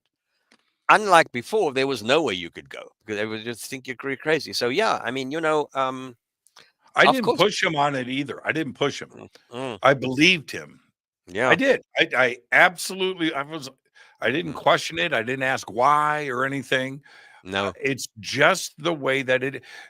Do you remember? Since you're a filmmaker, Close Encounters of the Third Kind, one of the greatest, Absolutely. Yeah. one of the greatest documentaries ever made. Right. Okay. So, okay. but the opening scene when they're at Indianapolis flight control, Yeah. right, Yeah. and the planes have their encounter. Yeah. Do you want to And report a UFO? He do says. you want to the to? pilot? Yeah. Yeah. Yeah. Yeah. And No. the guy, of course, says no. Of course not, because Both pilots, right? he'll lose his stripes if he says that. Yes. And it's a different kind of party today, isn't it? Yeah, absolutely. I think the world is very different today, and I think that the mindset is different today, and I think that young people particularly are more open to this. I just, let that damn thing land on the mall or the White House lawn, and let's get the story out. So, what did you make of the drones over New Jersey? Those drones, they call them drones. I'm not sure if they are drones or if they were drones. They call them that, but they were very reminiscent of the lights above Phoenix. Remember those lights above Phoenix? Of course, you know all about that. Well, a lot of those sightings were very reminiscent of those sightings above Phoenix when those lights were above Phoenix. The triangular shape with their light on each edge of it, they looked like that. So I don't know if they were drones or were they something else. Well, the White House today, the new press secretary had her first presser. Today was the first here. Yeah, the first presser. And in that, she made a statement that said the drones over New Jersey were all authorized FAA flights. Yeah. For research and something else. Maybe so. Maybe that is the case. I mean, I know I made two films. One on future weapons. They both were basically on future weapons. I worked with DARPA and I worked with the military, and these were all, both of these shows looked at weaponry and armaments that were currently under development by the United States government. And I was shown stuff that I never thought I'd be allowed to see. And where was I taking this? Where was I going with this? Drones. Right. So there is a lot of really interesting and fascinating technology out there that we honestly has not been made public, that we don't know about. And when you see what goes on under wraps in warehouses and things, places like Quantico, the Navy, the Army Military Development Center, and all the rest of it out east, there's some really amazing stuff out there. So maybe those drones were that. I don't know. I would like to think, of course, that they're UFOs, but I'm not going to jump to conclusions. My take on it is they waited a long time to say what they said today, which they could have said in the middle of all of this back then. Yeah. So what do you so what do you make of her statement then today? I would say it's half truths. Yeah, I would say it's half truths. Mm-hmm. We don't. If you just stop and understand, anybody, you don't have to be me or anybody, to you just brought up DARPA. So anything that you see today publicly as advanced technology, Mm. that shit is 40 years old. Yeah, yeah, Okay. Period. yeah. That's it. And so whatever DARPA or Raytheon or Or whoever. Northrop or Mm. just pick somebody. Mm. Air Force Plant 42, which is right down the Yeah. street, right? Down the road. Yeah, yeah, Yeah, down the road. What's going on there? yeah, yeah. Exactly. Okay. So talking about these drones. This is about 3 months ago, Lionel, and I wrapped the show, and we were in the middle of a meteor shower that night. So Yeah. I have telescopes and binoculars and night vision and stuff. So I finished the show and I went upstairs. I have a balcony on the back of my bedroom that faces east. Yeah. Face over Skunk Works. So I go out on the patio. I've got chairs and all my gadgets and stuff. And as I'm watching the meteors, which were there, it was great, by the way. Yeah. Something catches my eye, and it's right over Skunk Works, and it's this white thing, and it's strobing really fast. Strobe. Yeah. Not colors, just white. But I was ignoring it because I was watching the meteors. Anyway, I watch it stop and then backtrack on itself. Yeah. Now, I'm out here, I see stuff all the time. I do. It's not, Yeah. but this caught my eye, right? But I didn't hear it. That was the thing. And I was like, wow. And so I watch it zigzag and do this thing, and then it flew out over my house twice, right over me, like for show too. I swear. Did it have any shape, or it was just a light? I couldn't. Okay, it was probably 1,000 feet above me, not high. And when it came over my house, I looked right up into its belly. Yeah, what do you see? And it was three white lights, Yeah. triangle formation, strobing. Yes. All three lights. No blue, no green, nothing. Just white, but very fast strobe. And anyway, and then it went back and was doing its thing. And I watched this for like 20 minutes, 30 minutes. I got bored. And I came in the house. But here's my point with that. It was silent. Yeah. Now, that was Skunk Works testing something for sure. For Absolutely. Sure, Now absolutely. you take that same thing that I saw and you test that over New Jersey, and everybody will see a UFO. Yeah. You're gonna freak people out for sure. Of course. Oh yeah, absolutely. Yeah. Yeah. Sure. And I'm okay with that. I'm not dismissing what if you're ET and you're here, that means you're studying us and you know what we're about. You know about FAA navigation lights on aircraft. You know what we have, you know what our technology is. And so wouldn't you blend? Yeah, I think that you would blend. I do. I think that you would blend. Yes. So if something like that's going on over New Jersey, well, don't you kind of blend in? Could some of that been something else? I think yes. Yes. That's not outside. That's a very probable thing to conclude. For sure, absolutely. And the object that you saw above the Skunk Works, I mean, who knows? There's so much about reverse technology, picking on what we know from craft that have been either found or crashed or whatever, and that some of these big corporations have been reverse engineering alien. That may be the case. That may well be possible. I have no personal experience of it, but why not? There's a book, Leonard Stringfield.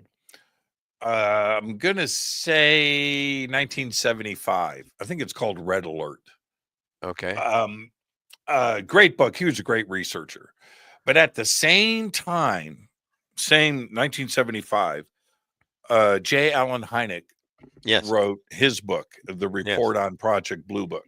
Right. And you go and you read through the accounts that these two great researchers write about, they both talk about crash retrievals Yeah, and reverse technology. And this is absolutely. 1975. Yeah, sure. We talk about it today. The people that are new to the subject think that this is some new phenomenon. This is something that has been talked No, about and documented forever. no, it's not new at all. I mean, Gaia is new and YouTube is new, but this stuff has been going on for centuries. Yes. If you talk to the French guy who brought out that amazing book about Jacques Vallée. Jacques Vallée, exactly. Have you seen that amazing book that this guy brought out about 3 or 4 years ago? I bought the book at a UFO conference in Arizona from him. I had to order it, and it came, and it is a spectacular book. It's You're talking about Trinity. Yeah. Well, what is Trinity? Trinity is the name of the book. Is that the name of the book? With all these amazing images of stuff that has been seen over the centuries? Oh no, No, that's volume 5. Okay, but it is Jacques Vallée. But Jacques Vallée, volume 5. right? So I mean, this stuff has been going on for a long, long, long, long time. I did a show a long, long time ago for the History Channel about UFOs in history, and when you start digging into the past and all these weird sightings that have happened centuries ago. I mean, this stuff has been going for a long, long time. None of it is new. It's all been happening for a long, long time. Jacques Vallée is amazing. I got my Jacques Vallée Christmas card this year. I got to tell you, it's a pretty good feeling when you get that. I'm Jacques quite Vallée sure. Christmas card. I'm sure. He's got a new book out, volume 6. It's the follow up of the book that you're talking about. So I'm going to have him on the show probably in a month or so. He is great, but back to Jacques. The other part about this, when you look at somebody that has done like real research, but research also that is outside of the box, where when he wrote Passage to Magonia, and that was in the 70s, where it was about, yes, there's a nuts and bolts aspect to this. Yeah, for sure. And Jacques has had that. But the other side of it just may be we're dealing with something that we don't understand. Another dimension, interdimensional. We're dealing with something that's pure consciousness or pure energy. Absolutely. And we have to really consider that part of it. Well, nobody wanted to hear that. Everybody wanted flying saucers, right? And little green men. Absolutely. Yeah. No. And that's where we are today. I think it's something else. That's where we are today. I think that the next Spielberg film, which is in the making right now, it's in the works right now. I'm told that it's going to be quite an amazing movie. I think it's coming out next year. I don't know too much about it. The wraps are pretty tight on it, but I think he addresses some of these issues in that film. So I'm eagerly looking forward to what he does with it. Did you see, since you're a filmmaker and we both live in Hollywood, I love that part of it. Oh, by the way, okay. I was going to mention something about Southern California, but we only have so much time left. And now what was I just saying? Well, we were talking about UFOs, and we were talking about Jacques Vallée, and where else we go?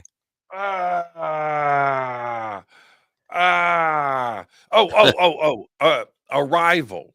Yes. So when you see a movie like that, which I thought was profound, it was terrific. Yeah, profound. Yeah. Do you think that the screenwriters and scientists that are involved too as well? There's a big part of physics that's involved in production today. Yeah. But when you see that, it seems like there's a message there for humanity. And I was very moved by the film, and I couldn't help but ask myself, is there something else here? I don't want to wear the conspiracy hat, but man, it seems it was so out of the box that maybe there was some reality there. Well, yeah, I mean, I do believe that Gene Roddenberry knew more than we've been told. The guy who developed Star Trek and all that. I think that he was privileged to some information that most people do not have access to. I think he did. And does Spielberg have that? I don't know. It could be possible, but Hollywood is not about, people think, oh, well, they knew about that and they're preparing the world for this and all. Listen, I'm a writer. I'm a screenplay writer and I make movies. We don't have access to that kind of thing. Maybe a handful of people did, and it sort of filters down. But it's basically pure imagination. And I think Arrival was a wonderful movie. I love the extraterrestrials, those octopus goodies, behind the glass screen. I mean, they were marvelous. And of course, I don't believe that one of the things that I love so much about 2001, just to get back to that for a moment, is that you don't see any aliens. You can't depict aliens. We have no idea what they may look like or who or what they may be. And they correctly, and by the way, Douglas Trumbull, who worked on all the special effects for the film, showed me the footage that was shot for that film where Kubrick actually created extraterrestrials but decided to take them out of the movie. Oh, did he? Oh, what? I've Yes. heard this rumor. Yeah, and I've seen the footage. There was an evening that with him, Douglas Trumbull, and Tom Hanks was the MC that night at the Academy of Motion Picture Arts and Sciences in Beverly Hills, and Douglas Trumbull ran that footage. And I mean, I'm glad they took it out, because we have no idea how to depict aliens. We have no. Wait, how did Kubrick do it? What did you see? Oh, they were like weird shapes and ribbon-like things and all the rest of it. I mean, it was extraordinary stuff, but it didn't belong in the movie.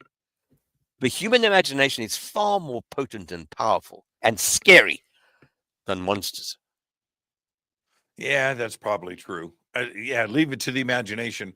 I think with all that I have learned, yeah, I'm kind of in the safe zone.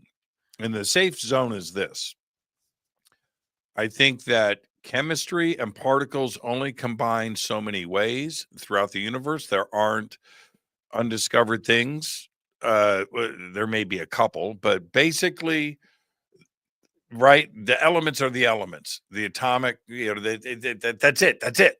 And so DNA is a combination of particles, because that's the way that particles, another option of particles combining.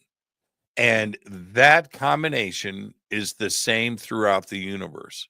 So I think that DNA and zeta reticuli is the same as the DNA here on Earth. We see it on meteorites. We see it this. We see that. Okay, we see evidence of this. So I would think that the stereo version of us, 2 eyes, 2 arms, 2 legs, 2 ears, right? That's a perfect, a near perfect organism. Yeah. And so why wouldn't ET be very much like us? I have no idea. But they need not necessarily be. We are carbon based. We are carbon based. And in fact, if you remember the movie, the first Star Trek, the movie, where they're looking for V'ger and they're looking for Voyager. This bald-headed woman says, "You carbon-based entities, you don't know what you're looking for," and all that. Well, we are carbon-based, but you know what? Life, it does not necessarily operate on that system. If you look at even here on this planet, you look at these volcanic events deep down at in these deep trenches underneath the Pacific. I'm talking about 3 miles down underwater, where it's dark. And the pressure of the water is enormous above you. And all you've got is volcanic outlets coming. And there are life forms that live there. How do they do that? They eat sulfuric acid. They eat sulfuric acid. They're eating the stuff that's coming out of the bowels of the earth. Things change. They aren't necessarily the same everywhere. We have to be open-minded enough that life need not follow the same patterns and routes.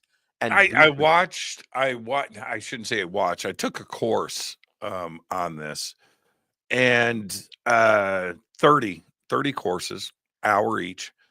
And one one of the courses was about this subject, the difference between a carbon life form and a silicon life form. Mm. And silicon, it's possible, it is, but it's a difficult. I'm going to say this in a very abridged version of it. um Silicon can do it, it's not as convenient. Carbon is easy and Hmm. flexible, Yeah. right? That's the difference. It's a Mhm. very easy thing to kickstart and mature off of. Silicon's not as easy.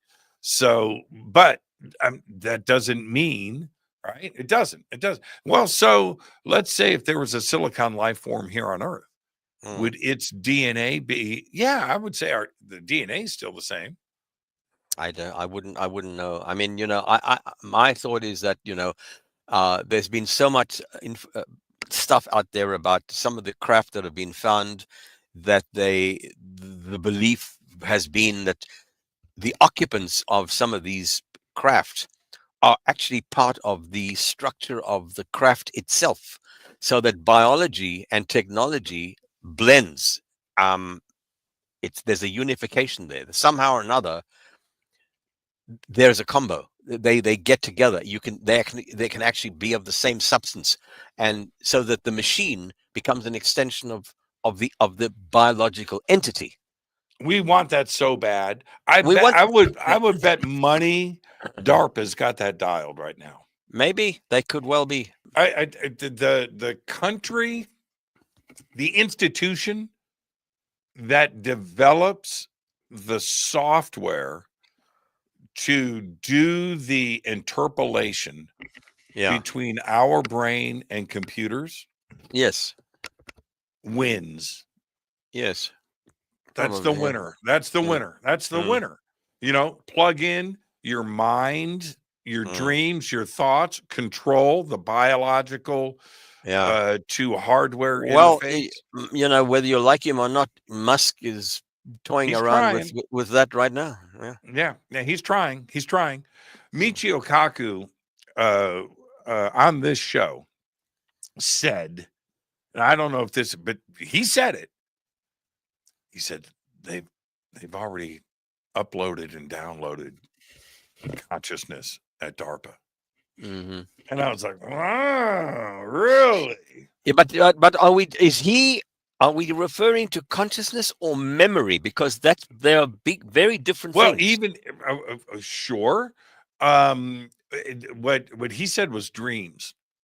Okay. No, he's but the point to all of that is you Mm, can do it, but you have to convert that stream into something that we can see and hear yeah, and understand. sure, And absolutely. he says they've done it in both directions. It wouldn't surprise me at all. Wouldn't surprise me. That's our Why? next stage. That's our Yeah. next stage in evolution for Mm, sure. mm. What's next for you? What are you working on? Well, I'm working on a major sci-fi project at the moment. I don't And want to. I can't talk too much about it because it's too early, and I don't want to be difficult about it. But I don't want to jinx the project because it's still being formulated. But it's taking up all my time at the moment. Is fiction or nonfiction? no fiction, totally fiction. Set in the Really? yeah. Yeah. Do you need a narrator? This is going to be a dramatic movie. I need some good actors. Okay. I can act too. Yeah, my thing, which I'm constantly looking for, is Yeah. the next piece of great science fiction, and Ah, it's such a good time to be a fan of the Th- genre there- right there's a now. lot of good science fiction out there now. There's a lot of really thought-provoking science fiction, and a lot of it is on streaming services. I mean, that's where the best stuff is now. Is there? Did you see what did you think of The Expanse? I don't know if I've seen The Expanse. Why haven't I seen The Expanse? Ooh, might be it might okay. After everything that we've talked about, I'm Yeah, going to go out there. I'm going to say something pretty dramatic. It might be the best science fiction TV series ever made. The Expansion. Expanse. Expanse. Just Expanse? No, Just Expanse. The Expanse. And where did you see it? I saw it on both networks. It started off on Sci-Fi and finished on Netflix. Okay. So there you go. The Expanse. The Expanse. Okay. Guess what I'm going to look for tonight? Man. Yeah, 5 seasons, 5, maybe 6. Okay. It's but the ideas behind that, don't worry about any of that. But that's real science fiction to me. Yeah. I mean, right. just take it, and get into probabilities and let your mind go. It's really well done. It's really well done. Yeah. So many of those shows now are so well done. I mean, really, the expertise that goes into some of these shows today, fabulous. Thank you so much, Lionel. Listen, I look forward to our next conversation, my friend. Perfect night. Jimmy, thank you so much. It's been fun. I really enjoyed it, and I appreciate you having me on your show. And I wish you luck. I know you said early on you've got a slightly different configuration now. I think you were talking about that. So good luck with all of that. I'm trying to simplify.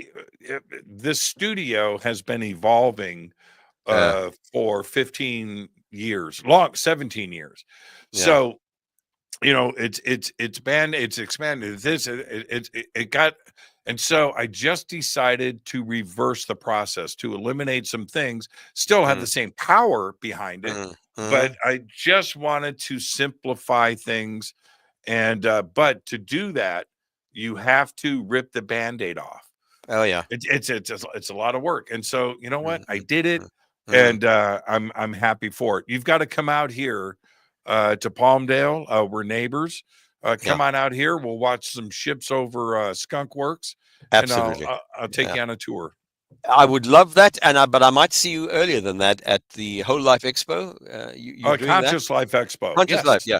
I may see you there, yeah. I'll see you next week. I do want to come out to your place, and we're going to see some stuff in the sky, no question. I'll talk to you, Lionel. Thank you, brother. Take care. Okay, God bless. Perfect night on the show. Lionel Friedberg. Perfect night. I am your host, Jimmy Church. I want to remind everybody tomorrow night, Richard Dolan is here. And again, a blanket title to the show. Your UFO world, his UFO world, our UFO world. We're going to do all of that and much more tomorrow night with Richard Dolan. I'm your host, Jimmy Church. For now, all I've got is Go Back Lee Tappy. Fade to Black is produced by Hilton J. Palm, Renee Newman, and Michelle Freed. Special thanks to Bill, John, Dex, Jessica, Dennis, and Kevin. Webmaster is Drew the Geek. Music by Doug Aldrich. Intro, Space Boy. Fade to Black is produced by KJCR for the Game Changer Network. This broadcast is owned and copyrighted 2024 by Fade to Black and the Game Changer Network, Inc. It cannot be rebroadcast, downloaded, copied, or used anywhere in the known universe without written permission from Fade to Black or the Game Changer Network. I'm your host, Jimmy Church. Go back, Lee Tappy.